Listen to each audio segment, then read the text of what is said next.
Hello everyone and welcome! As we all know, Riot Ghostcrawler has been on a campaign recently to answer some of the fans' questions and bring more popularity again to League. So in this video we'll be showing some of the clips and I'm gonna be giving my opinion to the most important ones.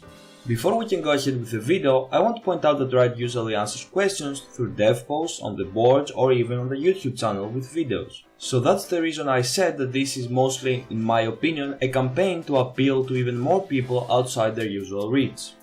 The first video we're gonna be taking a look at comes from Wired, a very popular channel, and Ghostcrawler starts by answering some not really exciting questions, giving a few details on some inner workings of the game, such as the free champ rotation and some stuff about the ARAM and some awful jokes. Nothing really interesting, but here they are. Hi, I'm Greg Street from League of Legends at Riot Games, and I am doing Wired League of Legends support.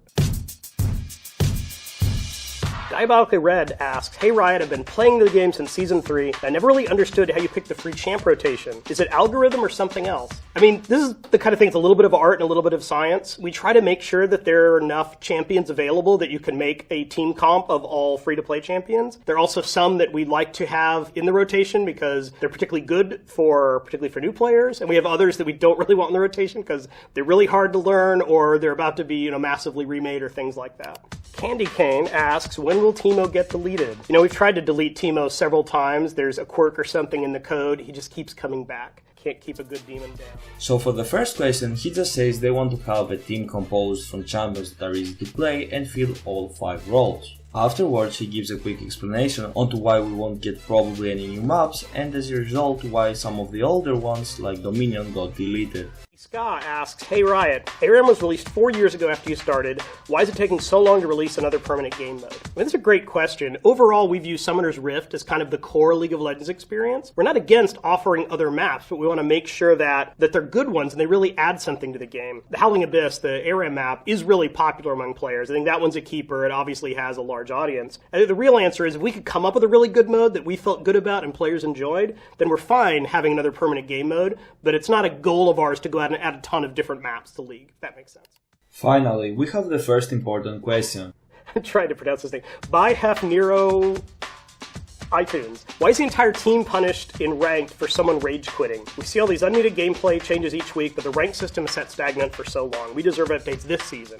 We are changing ranked. We are changing it for next season because touching ranked is kind of one of the scarier things we could do for League of Legends. It's an easy way for us to screw up the game if we're not careful. These changes, like any change to ranked, tend to be a little controversial, so we're giving players plenty of time to kind of react to what we want to do and make sure that when we finally do launch the new version of ranked, that it's something that you guys are excited about. As far as why everyone is punished for someone rage quitting, we don't ever want to set the team up in a situation where you guys are kind of voting and saying, "Hey, we're going to make one player the sacrifice and you quit so that we can all don't get punished as much, but we can end the game sooner," or something like that. And as a tip, it's probably not going really badly at first blood. You don't need to give up that quickly. I'm very pleased with his answer. He admits that they fucked up with the previous iteration of Ranked and are working on a new better one, which I will be making a video for, so make sure you watch for that. And also, he gives a nice little explanation on the logic behind why everyone loses LP, even though they got one measly baby rage quitter key. The next little clip that I want to just show off and agree upon is that Riot still needs to implement more pings, such as the hold here ping or enemies here, cause the warning or danger pings just aren't enough, but this one sure is helpful as well. Ian McIntyre says, "Hey guys, I don't know where to ask this formally, but is there a chance you could introduce a help ward here ping?" That's actually a really cool idea. I'm not sure if we've talked about that before, if it's somewhere on the backlog, but it seems like a useful thing. We've been trying to make our ping system a little more powerful so that people can use that to kind of communicate with your teammates because it's faster than having to type something out. Another small little change that is to be implemented in the future was answered in this clip. Mike, wow, how did you get that name? "Hello, as a support main, is it possible to get an endgame stat for damage dealt by ZZ Rot and Banner of Command?" That's a great question, and we actually have some plans to improve the stats we offer. The ones we do now have been, that system hasn't been touched in ages, and something, it's not, you're not going to see it in the next few patches, but long term we would love to offer a lot more stats, particularly so players who aren't so focused on, dealing damage and getting kills will also have some stats they could be excited about or try to improve over time. I think that it will be a good thing to get more stats for players, since there are a lot of ways to affect the game and win, but aren't really shown. For example, taking the enemy jungle camps, placing long-lasting good control wards that give a lot of vision and info, denying minions, stuff like that, which would be nice to see get some attention. In the end, Ghostcrawler gives a confirmation that losing LP is only tied to your MMR. Then Sobel asks, hey guys, one quick question. Do you lose more LP when you surrender instead of letting the enemy destroy your Nexus? I think what he's trying to get at is, if I'm going to lose, should I quickly surrender to lose fewer LP? And the answer is, the game doesn't really care how you lose. It just gives you, you lose LP when you lose. So you shouldn't worry about trying to game it. If you're going to lose elegantly because you surrender, or if you're going to go down fighting to the end, it's kind of all the same. Yes, I think that wraps it up. We got a lot of great stuff planned this year for League of Legends. Hopefully some cool surprises coming up at the end of the season too. So thanks a lot. Moving on, we will head over to Ark's Technica, where they gave him some more questions to answer. The first question I want to touch upon asks him which champion reworks have been successful and which ones have not. Hi, I'm Greg Street. I'm the lead designer of League of Legends at Riot Games, and I'm here to help solve some unsolved mysteries.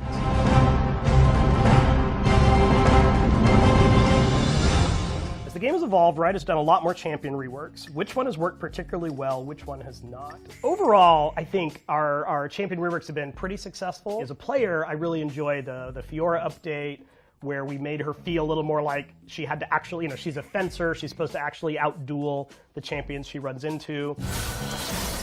I thought the Poppy update was pretty good. Now she has some pretty consistent stuff around using her shield to hit people or hitting them with her hammer. The Talon update, where he kind of delivered on the fantasy of a parkour assassin guy who can run along walls, has been pretty nice. I would say the ones that haven't worked out as well, Skarner, this scorpion dude. We updated Skarner, but I feel like along the way we lost a lot of the Skarner main. So not particularly thrilled with the way that one worked out. We know that we can't make everyone happy, even changing Urgot from this kind of weird spider dude to this half mechanical cyborg with these, cool legs. Even then, I know that we lost some people what they loved about this champion. We'll never make it to where 100% of mains come over to the update. We just want to keep enough of them, and we want players to say yeah, I still recognize that as the champion that I've spent so many games with. I'll have to agree with him that most of Riot's recent reworks have been well done, where they capture the champion's thematic like Warwick and simply enhance him, so he can be on par with the newest champions.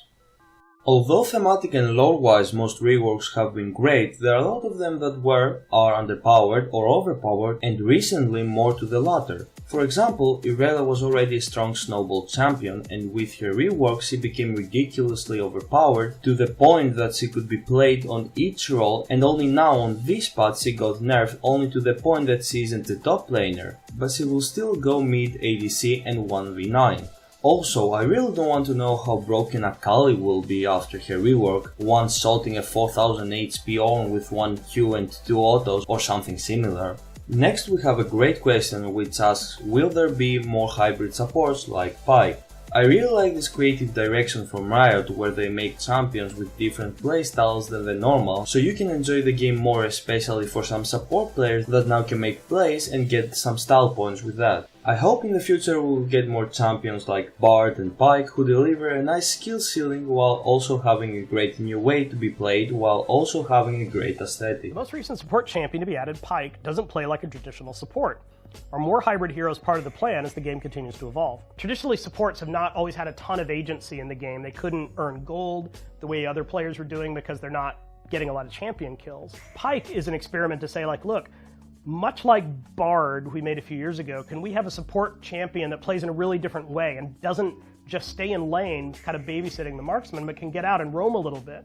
And Pyke can go roam and kill enemy champions. And we hope that will bring, new players to support who didn't like the role before, but are, were just kind of missing the right way to play support. Afterwards, he talks about the pro and casual scenes, but right after that, we get this question. During your time at Riot, it seems that champion mobility has increased dramatically.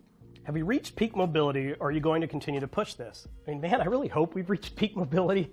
The question is kind of getting at the fact that we have a lot of movement abilities now. We have a lot of ways for champions to kind of zip around the map, close distance with enemies, or quickly back away from them. Now you can jump over walls and teleport and do all sorts of crazy stuff. I don't think that's necessarily bad. I mean, part of the reason we add mobility is because it's fun. It gives you a lot of agency. It gives you a lot of ways to kind of control the narrative of the game. If you get into trouble, you can run away. It gets to be a problem when you feel like you can never get a kill because everyone's always running away. Or when you can't plan anything out in advance because champions can be, right up in your face in a way that you could never predict or kind of understand what's happening. But I think as long as it doesn't get like that, And as long as the older champions don't just immediately fall off because they can't compete, there's nothing wrong with mobility overall. The problem I have with his answer is that there are some champions that have way too much mobility and can either run away too easily or just engage all the same like Camille. However, apart from that, I wanted to add that when for example you are fighting Yasuo in a minion wave, your character will just forever jitter around if you tell to try to auto him. I know this isn't exactly a mobility problem, it's mostly a coding problem, but it needs to be addressed and fixed so you can keep giving champions mobility. So the next question is finally a time-relevant one, talking about the recent changes to Baron and his opinion on the matter. Some players are surprised by how severely Baron's damage output was nerfed in a recent patch. How do you decide what the proper balance is internally, and how do you know when you've gotten it wrong? League is a PvP game, and Baron is a PvE element, meaning he's kind of like a raid boss. You go and you get your team together and you have to kill him.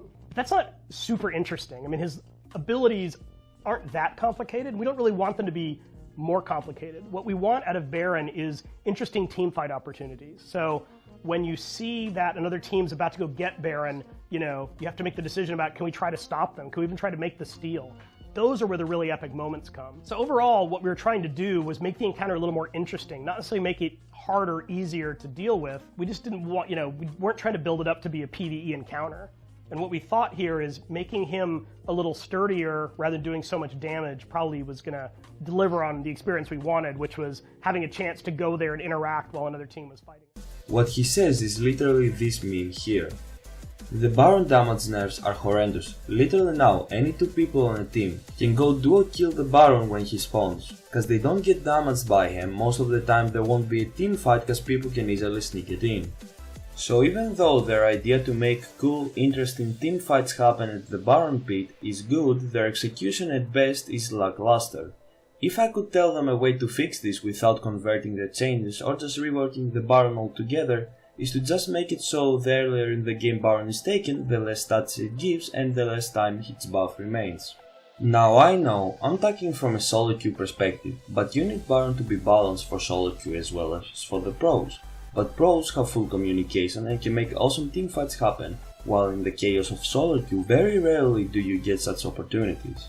Lastly, he gets asked how long do they play test a change before it goes live. How long do you typically play test a change to the game before it goes live? For something really dramatic like runes, or like the clash feature, or like the upcoming rank changes, we play test it a lot because this is the kind of thing you don't want to get wrong. I mean, these could mess up the game if we're kind of cavalier. If we're doing the mythical kind of plus or minus 5 AD, we definitely will still play test it to try to make sure the change does what we want.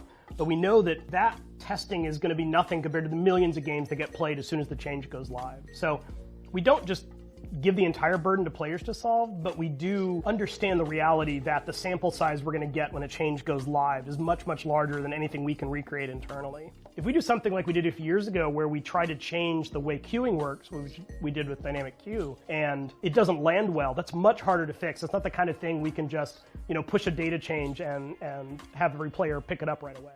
In conclusion, I'm happy with some of the stuff I heard. At the same time, I will still remain skeptical about Riot, cause they have the terrible habit of fucking up good ideas with poor execution. Ideally, I would like it if someone, or even me, could give Ghostcrawlers some questions with a bit more interest to the general people, and maybe a bit more difficult to be answered, compared to, and let's be honest here, simple easy questions he was given.